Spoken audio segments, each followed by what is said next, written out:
Hello. Have you ever wanted to say or thought, I really wish someone would index those records? Guess what? Be the change you want to see, right? That's what our special guest today, Leslie Anderson, is telling you to intentionally index. I mean, I'm sure I hear it all the time. I heard one lady, I'm doing a course, and she says, "Oh, excuse me, could you send me a list of all the African American newspapers?" And I said, "Oh, yeah, sure. Just go check out Chronicling America. We all want an index. People think when they get an index, though, that's everything's going to open up for them. Sometimes it does, sometimes it doesn't.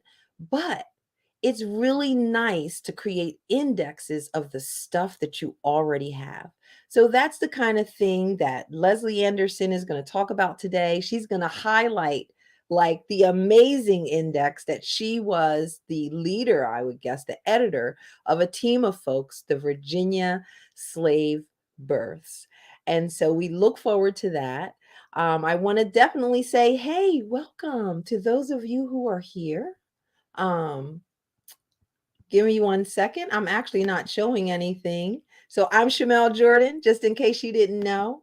And today we are talking about intentionally indexing and putting a name in its place. Is that a cool name? Jim and Michael always come up with really great titles. And of course, that's going to talk about place names. You ever hear of a neighborhood? I know, right across the bridge in Philly, it's not Philadelphia, it's not Philly. It's a city and neighborhoods. And you need to know which neighborhood it was because they're going to talk about that. And you need to know how to put that name in its place. So let me bring on my buddies. One of them is actually a mannequin today. So it's kind of freaking me out, but he's okay. He's all right. It's just a little technical issue, and we're going to get through it. But first up, my buddy, Jim Beidler, columnist Hello there. here. The mannequin speaks, and also Michael John Neal. I'm still laughing about that mannequin comment, so thought that was pretty good. Oh my gosh. Oh my gosh. The one thing that I didn't ask people to do is to announce where you are. You guys know the drill. You know the drill. You're supposed to announce where you are. And so far, we have June Hall from Shaker Heights, Ohio, Augs, Cleveland. Hey, June, thank you so much for being here. So, guys, I talked about, indexing. Have you guys, is there an index that you guys would love to have to see? And it can't be the Nixon papers, Michael. No, we're not going to make any political jokes today. I would say probably that in the county where I'm from, the local court records, not just a plaintiff and defendant index, but it would be a tremendously large task. But an index to all those names in those records would be wonderful because there'd be references to affidavits and depositions that I just don't know are there because I've not gone through every case. So that would be the one Michael, thing I would are think you of. asking for an every name index of all of your county records? Is that the ask? No, just the court records. I mean, No, well, the just the probate court would be record. good Oh, yeah, too. yeah, yeah. Yeah, Okay. just the court records. Yeah. Okay. What about you, Jim? I would like all of Pennsylvania's German church records up until say 1900 and every name index. There are ones that are just of the children's names, the children and the parents, but there's no master index also that includes the baptismal sponsors. That's what I'd like. Oh, I like that. I like that. I did not think about what kind of index I wanted. I just wanted you guys to tell me. So at some point, I'm going to share the most important index for me, besides an every name index of all of my county records. Um, so let's talk about your topic for today. I love this title. Oops. Um, where is it at? Putting a name in its place. So talk to me about that. Well, we're going to look at some ways. If you mentioned neighborhoods in the introduction, we're going to talk about some ways. If you have the name of a neighborhood, and that can be an urban neighborhood, it can be a rural neighborhood. You might find a reference to that somewhere, but you have no idea where it's at. Maybe one, it's really small. Two, maybe the reference has fallen out of use over time. And so we're going to talk about some ways to try to find out where that was at, keeping in mind some of these neighborhoods, the boundaries maybe were never that precise and they were in flux. So those are all things to think about, because we're not talking about so much political boundaries as we are cultural boundaries, I guess, in a sense, and those aren't as fixed. Yeah, that's for sure, Michael. And you have little crossroads that never were incorporated at all. Like Shamele is saying, Philadelphia being a city of neighborhoods. Uh-oh. Now, at least on my side, I'm seeing a big black screen. Oh well. So so there's loads of ways that these place names might have changed, and like Philadelphia, those neighborhoods were originally townships and boroughs in most cases. Then they consolidated with the city and were put into numbered wards, but their names often stick around as neighborhoods. Yeah, we hold on to those names. We like those names. So let's move on to step one for putting a name in its place. I love that title. I could just keep saying it all day. So step one is, what's the name and time in use? So how do you figure that out? Or what Well, are first different of all, places? you've probably encountered the name somewhere. That's why you're trying to figure out, where it is. But you want to try to find out first when it was in use, so you kind of look in the appropriate time period when you're trying to find it, keeping in mind something might have been used in the 1850s and 60s, and you may find a reference in 1930 or 1920 in a newspaper perhaps, or a county history to it. So you do want to kind of broaden your search out a little bit, but you want to try to, if at all possible, kind of pinpoint as reasonably closely as you can when that name was in use, because that will give you some direction to your searches. Love it. Love it. Love it. So moving on to step two, which is, what is was it a town or a neighborhood? So Jim kind of talked about that at some point. So how do you determine whether it was a town or neighborhood? What kind of look places do you go, and what do you do here? Time and place, we always say they're the crosshairs and that they're very important. And so in this case, go back to documents from the time period, maps, other deeds. Look into those and see what you can find. Yes, maps and Another deeds. another thing to keep in mind with, yeah, I saw that over my face. Whether it was a neighborhood or a town, think about what reference you have to it. If it's an address that you have, then it's probably a town. But I'm thinking about things in gossip columns in the newspaper, some of those kind of less formal references, then those references might be to a neighborhood. So that might be one way to kind of try to distinguish between the two, is what kind of reference to that name do you have, can give you a clue as to whether it was a town or a neighborhood, perhaps. And of course, with the address, it depends on how far back we go in time, because a lot of the post offices were not actual towns. It might have been a store, or it might have been a tavern, a place close to me that at one time would have been the post office for where I reside. It was called Line Box. Well, it really weren't no town. It was a tavern. That makes it really good if you get bad news. Then it's really there, and it's convenient if that's your way of dealing with those things. Picking up the mail gets a whole new round of importance when a beer might come along with it. So Right. I would volunteer to pick up the mail. All right. So you have to distinguish between whether or not it was a town or a neighborhood. And then you're going to move on to step three, which is to narrow down the location. So what tools are we using to do that? can't tell if Jim's getting ready to talk because his face never changes. Look for the person and look for the person. I just. I was going to say, Anyway, the StreamYard let you raise your hand. I could do that if that. you could do that. Now I've lost my train of thought. Look for them in other records that might give a different location. If you think you have a neighborhood, look in census records, other documents that may give a specific address or a political jurisdiction that might help you get an idea of where the location was at. That one of the examples that we're going to talk about uses the census to kind of help with that a little bit. That would be a way. Part of it depends upon how narrow you have it in the first place. Sometimes you might already have a good idea roughly where the place was at, but there may be other governmental records, civil records that might help you to pinpoint it down a little bit better than what you have before. And in one of the comments I noted, Jenny made a good point.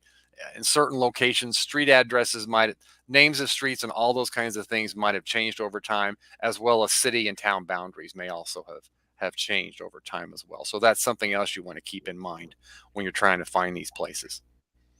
Yeah, something I encountered in Germany in looking for small micro towns in records often from the 1700s. What I find is today they are part of larger cities, and they are just a neighborhood in a larger city. Same thing, old world or new world. Yes. And one last comment on that before we segue to step 4. In some locations, if we're talking about small neighborhoods that you're looking for, there may be within a country or a state or a province or what have you, several locations that have the exact same name. So using other records, if you can, to try to get an idea of where it was at, could help you filter out which Ardmore it was. There's several. I'm thinking of Ireland, for example. Leslie brought that up. Are you talking about places being called township and borough? Like in New Jersey, we have a lot of places with the same name, but they just one's a borough and one's one's a borough and one's a township. Right, and that's something else that you're going to want to try to narrow down if you can. Is it a town? Is it a village? Is it a township? Is it a county? Whatever the place may be. Try to get a little better fix on what the reference is to. Keeping in mind, you may think you know what it is, but it might not be the reference that you think. Yeah, sometimes they are exact. They are like that. Like Shamele is saying, they have a municipal descriptor added on. But then I'm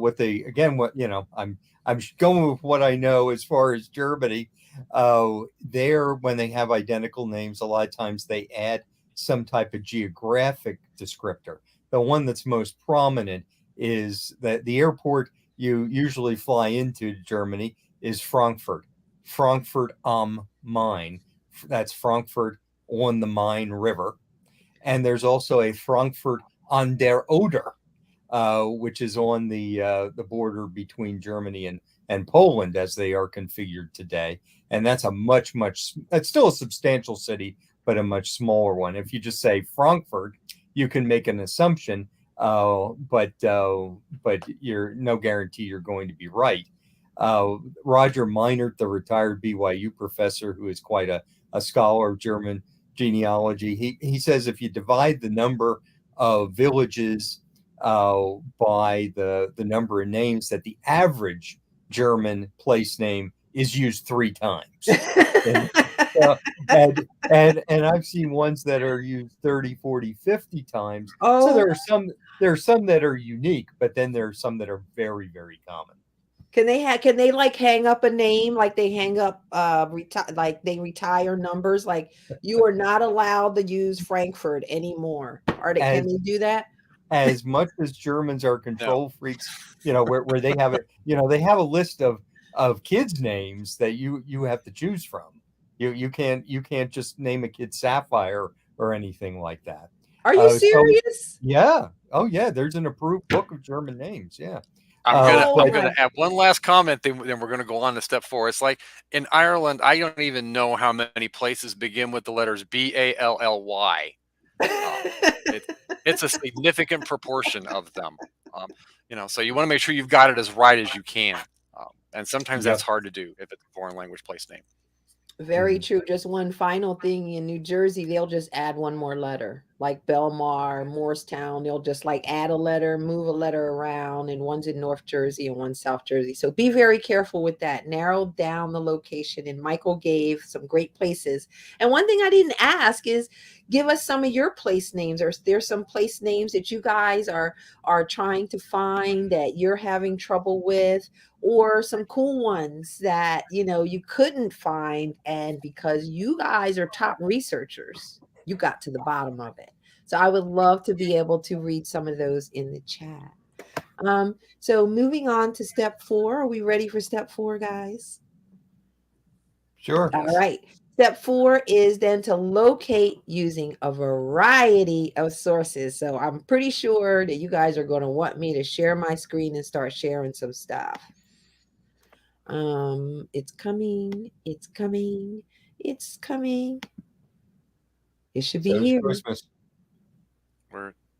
I feel like I'm waiting for Christmas. I'm not It sure. said it While was we're waiting for it to canceled. Is come it up, not there? Go ahead. Sorry, I Jim. didn't cancel it. I Michael. don't have that much power. Some places that we're going to talk about to look.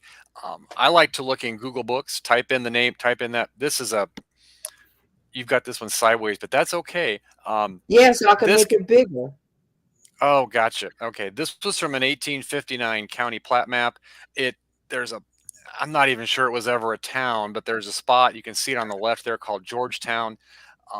It was never really a town, but it did show up as a general place on this 1859 map. I had trouble figuring out where it was at. It was mentioned in later newspapers, probably 50 years later, as the headline of the correspondence columns in Georgetown. And this was one map where I happened to, so I had a rough idea of where it was at. I knew it was in it looks like the western part, but it's the northern part of this township. But this atlas gave me an idea of where it was at. So it helped me to pinpoint the location a little bit better. So old atlases and maps are one place to look for these places, but to use those effectively, you have to have a rough idea. I knew the county this place was in because it was mentioned in newspapers. And so then I pulled, this was off the Library of Congress American Memory Collection. I pulled a county atlas and just started looking at it. I could not type the name in the index. I actually had to use my eyes and read over that. But again, I had an idea. Within a county, I knew about roughly where it was at. So that made the search a little easier, which is why you want to narrow down the place location if at all possible. And you mentioned one of my favorite all-time places for maps, the Library of Congress. Whether online or offline, they are superior map people. All right, what do we have here? Well, let's see which one pops you don't see. Up. I don't see it yet. No, all I see is our faces. This is that later reference that I was talking about. This was 1913. So it's several decades later. There eventually was apparently a little school there that was named for that location. And this was in the reference to, I think an uncle went perfect attendance or some such thing. 166 kids. Somebody's lying. Somebody was late and somebody was absent. I'm sorry. Well, there were only 172 in the school. Okay. In the entire county, yeah. So who knows how accurate that is. We're not going to debate the accuracy of that. We're talking about there's some other different locations mentioned there. Do you have the PowerPoint that had those ideas all summarized or not? I do. I love how you, yep, I do. Did you want me to go right there? No, we'll briefly talk about this. This is another, go back to quickly here. Go back to the others and then we'll talk about that because that kind of summarizes everything a little bit. There's a couple other newspaper references. One more, if you would. The one before that, there was a marriage. Yeah, there was a marriage reference. No, go forward. I must have missed it. This was go forward. I think that's the way you went, is forward. This comes off there we go. This was in Illinois in 1849. Before we had civil townships, a lot of things were called precincts. And so this marriage reference indicates they were in the Prairie precinct. And that reference, location did not exist after we had civil townships start in about the 1850s. So the newspaper was one reference to that location. If I didn't know where that was at, it does mention the dude that married him. He was a justice of the peace. And if you know a little bit, in most locations, justices of the peace were normally, they didn't practice in the whole county. They usually had a subsection of the county in which they practiced. So if I Right. didn't know where this Prairie precinct was at, I might want to find that justice of the peace in the 1850 census to kind of give me an idea of where Oh, within the county that marriage took place. There was another one that came up when you were going through those that referenced the Canadian district, and that was okay. that's like one of those neighborhoods. Obviously, this is not in Chicago where we're looking at, but that was a neighborhood, and they called it the Canadian district for a time because quite a few Canadian natives settled there. I'm not certain how long they used um, that reference. But I found this because I was looking for the dude that was the teacher. What I should do later, if I'm trying to figure out where this is at, I could look in Google Books for that phrase. I probably want to type in the name of the county as well. I could look in local newspapers searching for that phrase to see if there's other references to it. I might even want to reach out to people that are familiar with the area to see if they happen to know, local genealogists, a library, whatever, to see if they have some additional suggestions on where within the county the Canadian district was at, because I'm certain that was just a neighborhood type name that was not an official name of that. Yeah, and I'm sure like what you there was like a major gold nugget in what you just said. Spend some time looking, but don't kill yourself. Call the historical society where Right. it's at, where people live that every day. They live there, they notice stuff. You don't have to spend all that time, but of course try, but call A them. little bit. A little bit's good. A little bit's good. Yeah, because you want to get familiar with local history. But you're right. Reaching out is what you should be doing as well. And they'll say, "Oh, there's this book that describes all of, or I have a map that shows all the districts at this time." You could bust something open just by acknowledging you could use a little bit of help. Right, Michael? There you go. What do you There want to you show go. next? I What do you don't want know. to show next? Do the school, the topo map, the Oh, topological cool. I map. love maps. Anytime you say show a map, Um, I'm in. yeah, that's the one. It should have grapevine in the corner. Uh, and again, the sites that we're talking about will be in the PowerPoint that's in the next slide. This comes from the United States Geological Survey's historical topological maps. This one's from the 1930s, I believe. But this one was showing a lot. It was showing all those one-room schoolhouses in the county where I grew up. So you can see it there kind of in the bottom left. That was where my grandmother went to probably through the 8th grade. So it's got the locations of those schools on there. You So can see which where they're at. direction did she walk 10 miles to and from school? You know how She they would all have been walk a 10 little miles south. She would have uphill? been south. She'd have been southwest of that a little bit. Okay. I think her dad drove her in the car, but that's a whole other story altogether. Very cool. That's I a long love story. topo maps.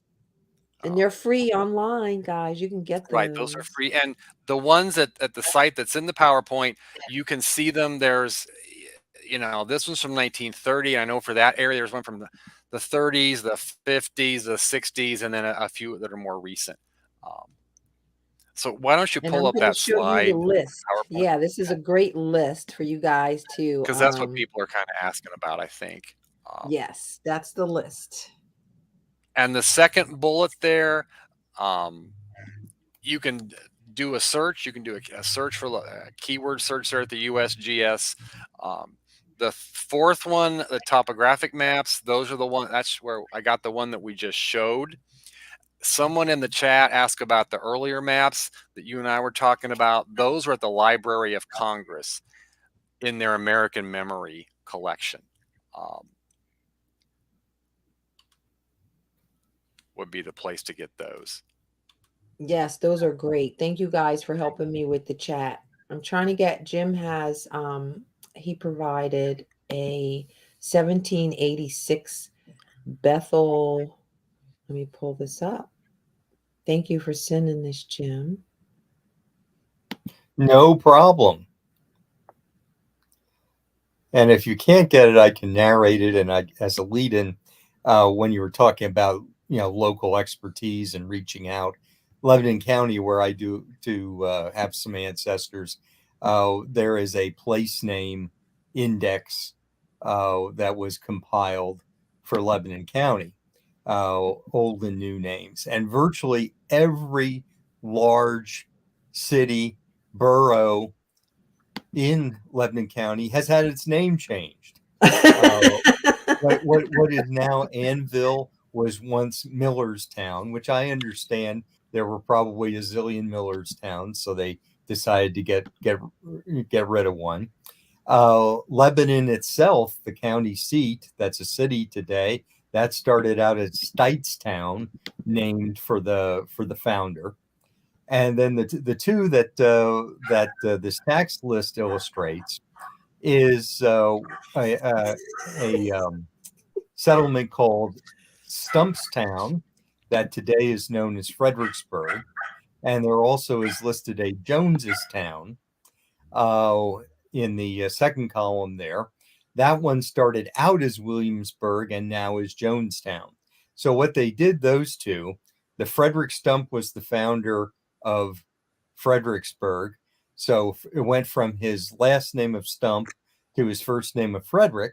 But then Jonestown went from Williamsburg to Jonestown. So it went from the last name to the first name of the founder.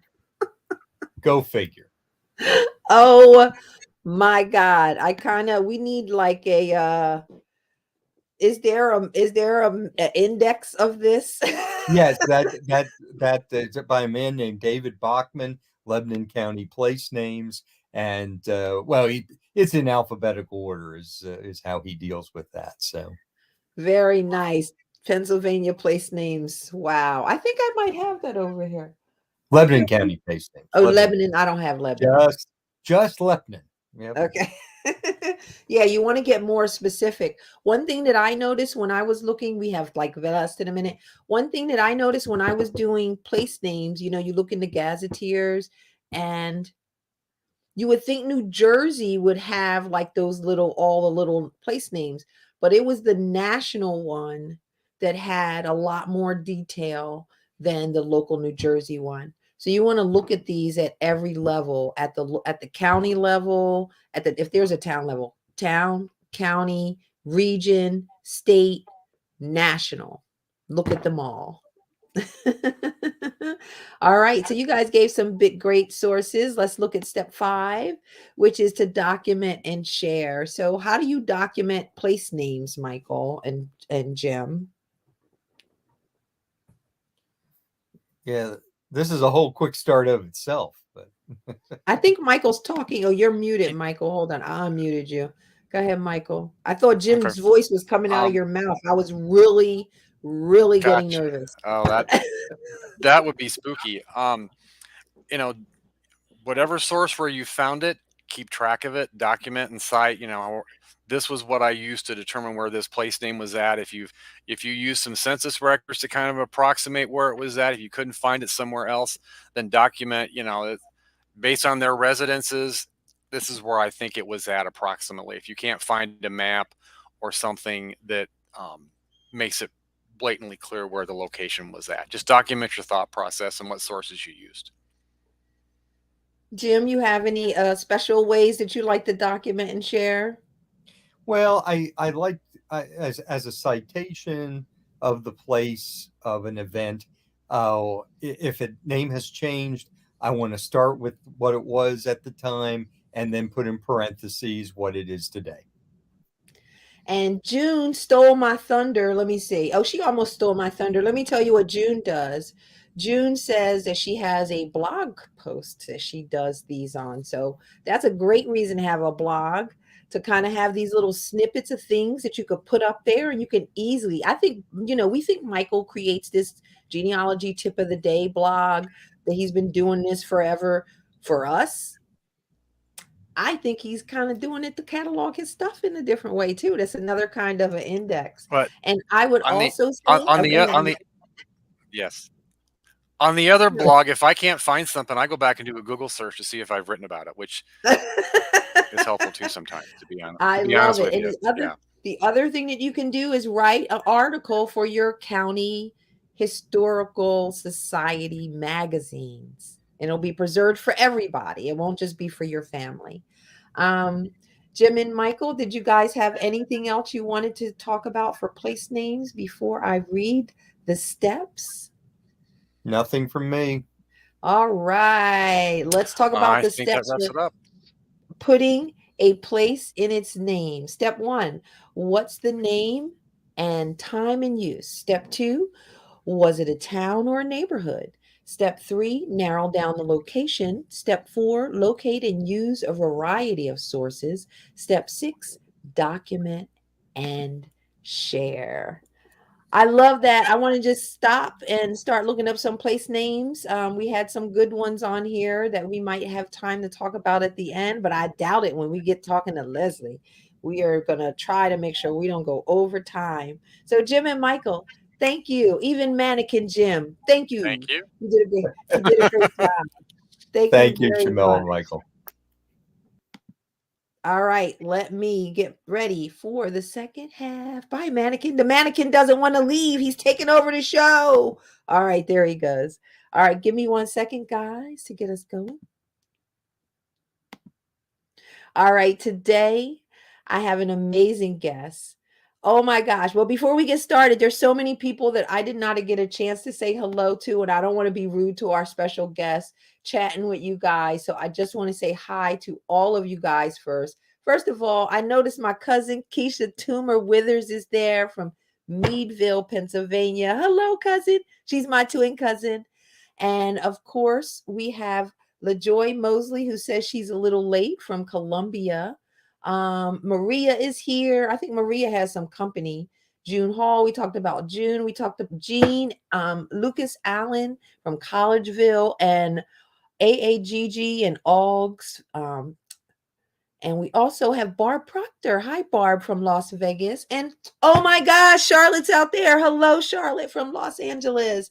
Dr. Shelley Murphy is back from Central Virginia, and Benita Gale from North Carolina. These are all Leslie's girls, you know. Yeah, I know. Leslie got a fan base. My cousin Floyd made it. Hey, cousin Floyd. Everybody say hi to my cousin Floyd. Let's see. Dean Henry is here. Tammy's here. Cassie's here. Mildred's here. Welcome to the show.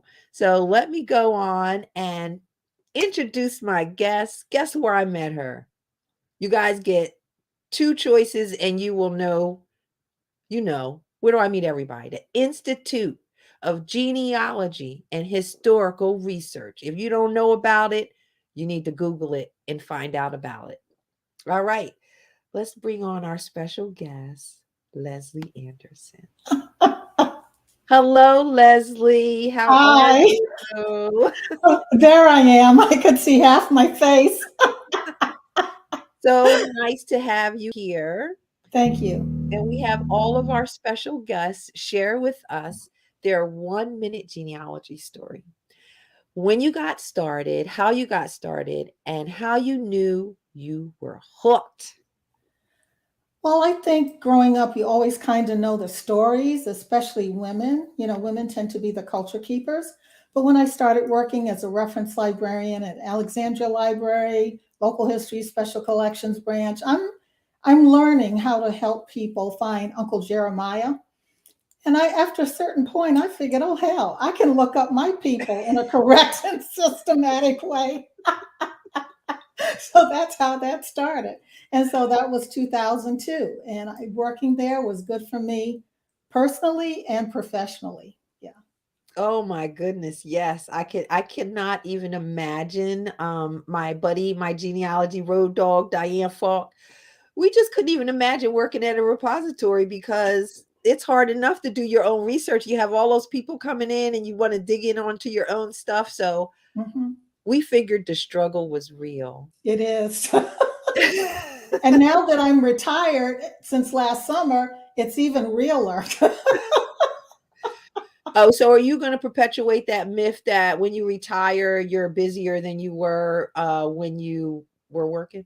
It's true.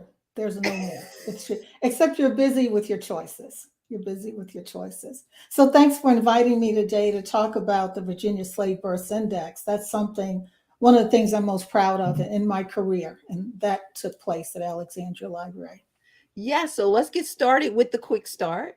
And Okay. today's quick start, for some reason, I can't find the title, but it is intentional indexing. Okay. And our what we're going to use, Leslie's talk about her, her special love or those. I remember when I saw those books sitting up there at Craig Scott's Heritage Books. Leslie, I just drooled. Like, I don't even have Virginia until like further back than I'm ready to research. But Mhm. everybody just thank Leslie and her team and all those people who worked for doing this, because it really opened a lot of people's eyes to the fact that they existed. Thank you. Yeah. So let's get started with the steps. Okay. And the first step is to choose a record set. Okay. So how would you encourage people about step one? Well, let me ask you this, Shamele. Do you want to do the slides right quick here, or after I talk about the record, the step one that goes with those Yeah, you images? could talk about the step, and I'll Okay. show them when you're ready to talk about the specific slide. Okay. Thank you. Thank you. Well, births, marriages, and deaths. That's what, and time and place. That's one of the things that we are largely concerned with when we're telling our family stories. And for African Americans, free or enslaved, that can be a particular challenge. When I was newly hired at the library, I went to a lecture by my colleague, Charmacago Ba. And she was talking about birth index for all Virginians that had been on microfilm, because Virginia began to gather vital statistics as a state in 1853 as a state. And so when she mentioned the slave birth index, I thought, this is really something. Is this been done in print form? And I talked to my manager. I said, "This is a really exciting project. What do you think we could do with this?" And she said, "Go for it." Um, and so there's a need. It's something that is of interest to you because there's going to be a lot of button chair time for each one of you, maybe a team of people. So And you so gotta love it. You can't that, kind of like it and say it's okay. I could handle it, but no, you have to feel that you couldn't live unless mhm. this gets done. Is that the kind of engagement you need to have with this set? I think so. I mean, I never thought it would kill me, but there were some there were some bumps in the road and going along. Now, this is an index. It's important to know that an index is not an ending point. It's only your beginning point. This is an image of an original register of births in Southampton County, Virginia, 1862. It's an original, it's in good condition. The ink is well preserved. If we go to the next image, we see something a little bit different. There it is. This is a copy from a good quality microfilm of the Register of Births in Norfolk County in 1861. Now, this one happens to be one that I like to use for demonstrations. I've highlighted in yellow those births of enslaved children. And what we've got going here, you see on the Register of Births that those births are recorded. They are not segregated at this time. They are in the register and they are reported by date. That's on the far left. And you've got information, details that you must decide whether or not to include in the index that you produce. So obviously, you've got the date, you've got the condition, whether the person, you've got race, black, white, you've got condition, free or enslaved. You have the name of the person reporting the birth. You have the name of the mother. You have the name of sometimes the informant, the relationship of the informant, and the relationship of the informant to the mother and the child. And also sometimes you'll find an occupation, and just like what's so very important with original documents, you might see handwritten notes. So let's go to the next one. I'm just stuck on owner, father. I don't know if that one was supposed to, but most of them are owner. Okay. An owner would never put owner father. I'm not going to comment on that one. Okay, now this is what's a nightmare. Okay, this is the register of birth from Mecklenburg County, 1853. And when this image was made, it was because it was reversed. This was called a negative image. I was wondering, why do they look like this? Yeah, it's because the original, you would get nothing. The page would be blank. Too light. Right. And so you invert the black and white on in the lens, in the camera settings, and so that you get something that is legible. And so some of the microfilm look like this. And so the quality of the microfilm can vary. Yeah, I'll take the first one. I'll just work with the first set. If I was on your team, I'd say, Leslie, I'm gonna just work on the first ones. I'm not. That's not how it went down.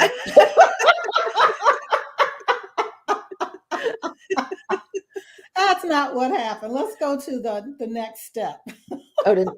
Okay, I just blew that up. Okay, so we're going to go to the next step. Let me just get out of that document. Okay. All right, so we're going to go to the next step, which is, so the first step was to choose a record set. So we settled on slave births. Right. Could you quickly, like as a family researcher, is there something that you indexed intentionally that was in your own stuff that you might suggest people a good way to thing to index? Let's come back to that. Okay. That's part of the process. Okay, cool. So step 2 is to define the purpose and the scope for your audience. Yes. So what's that mean, Leslie? I'm just doing this for me. Well, that's where it might start. But I would also say, Leslie, that a lot of people do these things as genealogy groups too. Yes, they do. They might do it as a family. They might do it as a society. They might do it as a group of friends. They might publish it as a book on a website. They might publish it as an article in a journal, depending on the size. In our case, we had, it's a whole technical thing about how I estimated the number of entries we would have and the number of pages we would end up with and the number of volumes. So let's go to that next slide about the purpose and the scope for the audience, because from that record set of the birth registers, that was really the origin of the index. That was the 19th century document that brought us into the 21st century. It was in the 1930s that Roosevelt's Work Progress Administration was established to generate work for people. And this was one of the projects. People were hired to pull from those registers that we just looked at selected information. And so again, as people who are engaged in African American genealogy in particular, you may know a surname, you may know a location, and that might be all you have. And so when I heard this tool, this reference mentioned at Char's lecture, I thought this is really going to help a lot of people. And so from left to right, across the top, in that first column, we have the name of the owner or the informant or the employer. Because what we found when we were doing the index, not just individuals, we found churches, we found businesses that recorded births. In that next column, we've got the name of the child. Sometimes that was blank. Sometimes the name of the child was not recorded in the register. And so we've got a series of dashes. We accounted for that. And you can see on that top row in the next column, we've just got dashes for the name of the mother. Moving further to the right, we have the birth date as it was recorded in that register. And that could vary. On that first line, we've got November of a certain year in Appomattox County. And some of the entries, we had only a year. And some of the entries, we had a month, date, and year. And so we did not make any corrections. We wrote what we saw.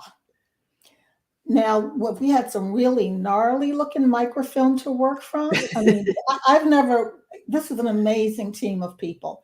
We had trained staff and trained volunteers working on this. And one of our volunteers went to visit her sister-in-law in Richmond. She said, Leslie, some of these microfilm don't look right. She went to the Library of Virginia and worked from the original microfilm. Wow. From 35 millimeters. We were working from 16 millimeter. That's from the narrow one to the wider one, which was much better quality. And so we're really certain that our accuracy rate is really high. And so we knew that, okay, this is what people will want to look for. How do we present this to them? And so on the next slide, the next step is to determine the key fields. Oh, okay. So we're on the next step. All right. We're on the next step. We got our purpose. We know yes. why we're doing it. We know who we're doing it for and what is the size of what we're working for. Don't get excited in the middle of the night and just start cranking stuff out until you know what you're working for, right? Leslie, we get excited. I have done it. So I'm just warning folks. You guys done it too. So you guys, I'm just extra help. Step 3. Determine the key fields. This is pretty crucial, Stephanie. Leslie. I need to get my hair done. That's my hairdresser, and I'm trying to channel her. That's okay. I have made mistakes and have gotten in there, and I haven't chose. I said I should have pulled in that field. So talk to us about how to do that right. I'm going to share the screen. Okay. Because I want to do it right, Leslie. Okay, so this screen right here, you'll see those numbers in the far right corner. Oh, I'm sorry, let's go back. Yes, let's go back to the slide at step 2. Oh, okay. That one, yeah. You see those numbers in the far right corner? For the most part, they were illegible. And we decided early on not to include those. Those numbers refer to the page number in the birth register for that year. Okay. Oh my, it's the page. Yeah. Oh my goodness. Okay. And some of the pages were really clear, some of them not, because what you will notice is that these pages are typewritten. And this is the Depression. Yeah. So when you got done with that one thing on your Olivetti, you flipped that tape over and used the other side. And so that's why that's why the characters, the letters and numbers can be blurry. Now over to the left. Wait a minute. What's an Olivetti and what's a flip? What are you talking about? Did you ever use a typewriter? Yeah, I thought you was going to say they did one of these numbers when they got to the end. No, but when the ribbon gets worn through, you can take it out of the machine and flip it over. Oh, okay. You're talking about the ribbon in it, but they still was doing like this though, right? They was like, yeah. I got carried away. Okay. Let's get back. I got sidetracked. Okay. That's okay. Now you'll see something too, and this is crucial. You'll see Abbott, Benjamin, and for some of these names, you're going to see senior, and for others, you're not going to see that suffix at all. So now we can go to the next slide. And this is where we determine the key fields. This page begins with Akis, Harper, and R.E. Now, when we were looking at the microfilm, what the transcriber did was to transcribe that R, the pound sign, because we didn't know what it was, and then the next letter.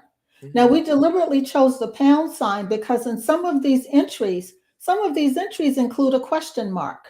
And we went exactly what you see and is what you get. And so we highlighted, these are my highlights, but someone working on this would have highlighted those items where there was a pound sign so that we could come back and try another review. And so you'll see that we selected all the columns except the page number in the county record. Okay. Yes. Okay, so brings we're us going to to move on to step 4. step 4. So step 4 is to create a sample. So Mhm. I think I know what that means. Let's take A a look. sample database that you will convert to your index, because if you just start transcribing, you're not thinking about questions like, what do we do if we can't see something? And as a friend of mine used to say, you'll end up going down the aisle sideways, you know. You can't have that.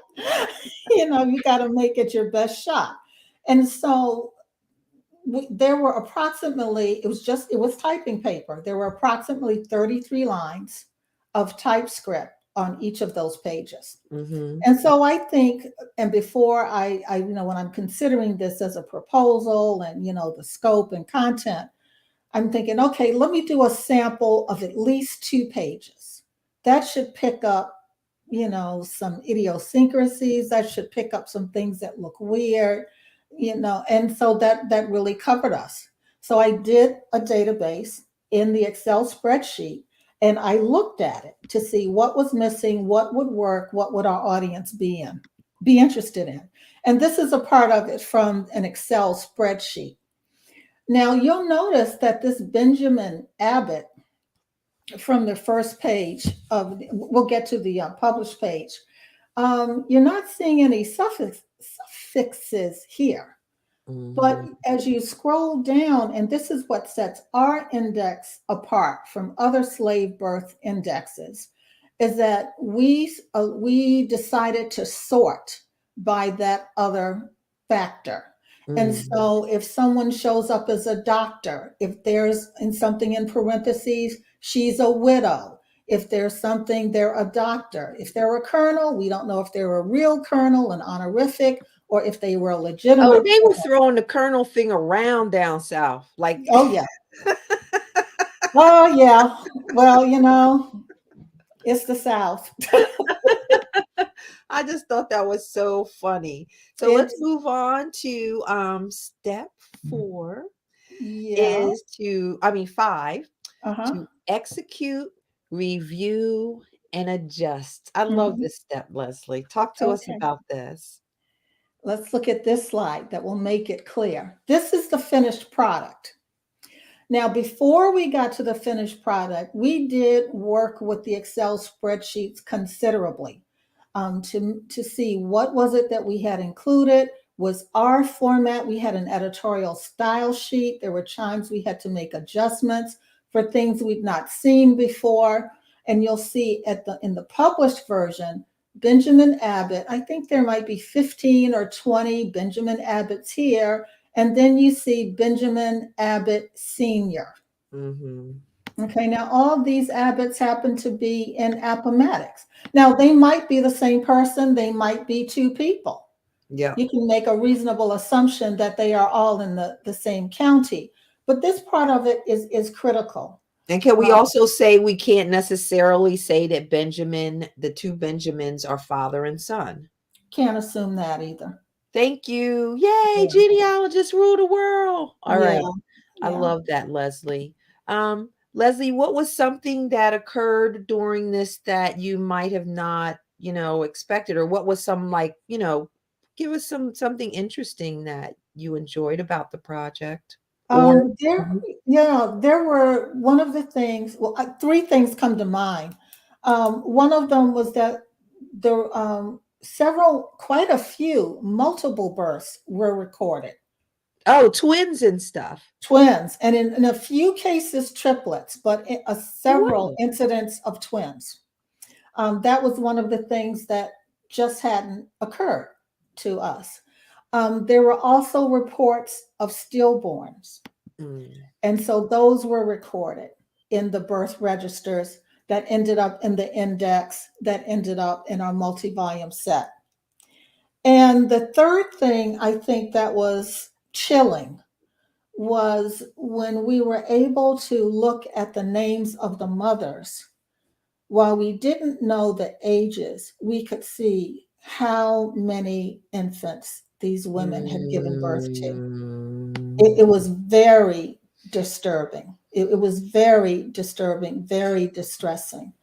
Yeah, that was hard. It was hard to see those things. I mean, it brings it home in a whole different way, you know. Yeah, when you see it on the document, when you see it physically, it Mhm. makes a difference. Someone said yesterday they saw a tombstone that said, their ancestor's name and old slave. Mhm. Yeah. She knew he was enslaved, but until, seeing it on his tombstone, Mhm. like seeing, whew. It's real. And the last thing, the first five volumes cover the individual reports, individuals alphabetically. Volume 6 is a geographic index. So it's organized by county. So we've got the Virginia counties and cities listed alphabetically, and then the surnames that were reported for each county and city. So although Abbott had 25, reported 25 births in Appomattox, under Appomattox County, you would only have Abbott's name appear once. Okay. Okay. Whew. Leslie, we are so excited. Everyone is so excited to hear from you about these slave births. And we did not give, big ups to the team who helped do this. You Yeah. mentioned them, and we are so grateful to all of you guys for your work. And yeah. Did you guys have any questions for Leslie? Besides Charlotte telling me that I'm showing my age. I'm not sure what that means, Charlotte. Asking about the flipping of the Olivetti. Okay, it's coming back Charlotte, to that. I was there. I just thought she was talking about something else. Yeah, before that rotor ball with IBM, there was the ribbon. Yeah. Yes. All right. Let's see. So, everyone, I am so excited that you were able to join this episode. Do you guys have any questions for Leslie? I'm going to bring Michael on. Jim the mannequin had to take a hiatus. Oh, I forgot to do all the steps. Give me a second to show all the steps, because everyone, you have to think about what type of index you can create. Maybe your group can do an index. I know if you in Pittsburgh, you know about doing indexes, because Marlene Bransom have y'all indexing like it's like that's y'all job. After y'all get Yes, off she work, come does. index these records, y'all. Get in that Pittsburgh Courier. All right. Intentional indexing. Step 1, you want to choose a record set. Step 2, you then want to define your purpose, your audience, and your scope. Who is this for? How big is this? Step 3, determine key fields. Step 4, create a sample.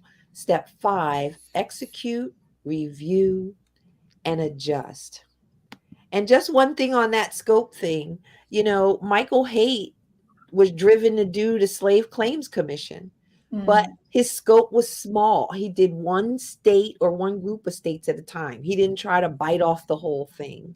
So you guys can do it. I think, Michael, what did you say? You were going to index all the court records. Michael was going to index all the court. Which county are you doing? That would be a tremendous project, and I would need more than a manual typewriter, which you apparently have never seen.